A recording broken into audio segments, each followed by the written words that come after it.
Hey everybody! In the past few videos, we've chatted about rhythm and its practical applications. As we explained, rhythm is one of the three major elements of music. Now, today we're going to talk about melody, the second part of the Triforce, if you will. A melody, in a nutshell, is a sequence of single notes and silences organized to create sound lines. I want to dive a bit more into this concept because this course is specifically designed for songwriters, which means we will talk about melody with a heavy consideration of lyrics. In a way, melody and lyrics could be considered two parts of the same element, and in my opinion, they should be expressed in the same structuring that we have for spoken language. Let's start with some quick definitions to help us understand the similarities between melody and spoken language. A motive is the smallest identifiable music idea. We could think of a motive as the equivalent of a word in spoken language. A melody phrase is a group of motives. Coincidentally, the same thing happens in spoken language. A group of words creates a phrase.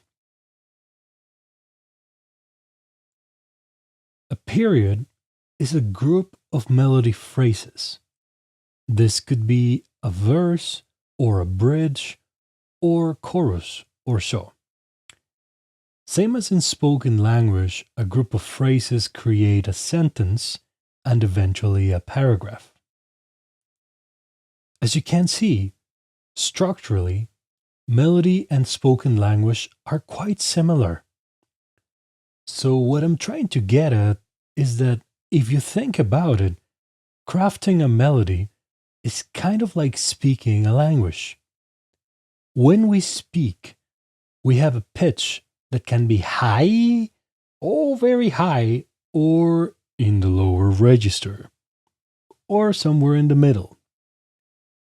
We have rhythm affecting the speed of our words, or the impact of the message.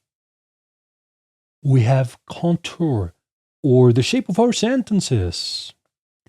We have a range that allows the emotional curve to be perceived differently. And we have a cadence that makes us feel the conclusion or marks the end of a sentence. In melody, we have all these elements as well. Perhaps the distinction between spoken words and melodies is in the emotional impact that music has in our perception. While the lyrics, for the great majority of people, hold the essence and the meaningfulness of a song, the music itself offers an emotional energy that causes a reaction. Even without lyrics, there are absolutely gorgeous music pieces that have no need for lyrics and still express a huge deal of feelings and emotions. This particular feature of music is oftentimes disregarded by songwriters, and when this happens, we could potentially have music that doesn't reflect the ideas that we're trying to portray in our song. Lining up the melody with the lyrics is ever important. Sometimes artists write poems or lyrics without even having any music in mind. Now, I'm certainly not trying to say that a songwriter can't do this. In fact, many songs are created that way. A songwriter crafts some lyrics, plays any 2 or 4 chords in the background, noodles around trying to find a melody that works for the lyrics, and Bob's your uncle. You've got a song. It could work. It could be a great tune, even.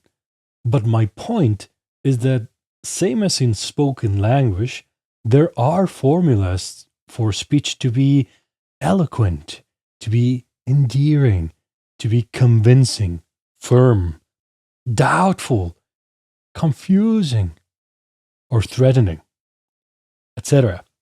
In music, we have formulas to create melodies with these same effects, and the more familiar you are with them, the more sensical your melodies are going to be. In the next video, we are going to talk about the effects of melody phrases in lyrics, and I'm going to show you what happens to the same verse when I modify the melody line in different aspects. There are many ways to compose songs. Songwriters have a plethora of techniques, and I am certainly not intending to say one technique is better than the other. I am hoping to show you hacks and tricks that may inspire a different spark in your music path and your songwriting. And the biggest goal of all is to help you create songs that say and express exactly what you want them to. This is the core intention of this whole course. It's an invitation to explore different ways of doing things so you can choose which technique, which element, which alteration could help you in your songwriting journey. I truly hope this course is helping you understand songwriting in a different way, and it's helping you grow as a composer and a songwriter. I'd love to hear from you in the comments if you care to share what you think. Thanks for watching.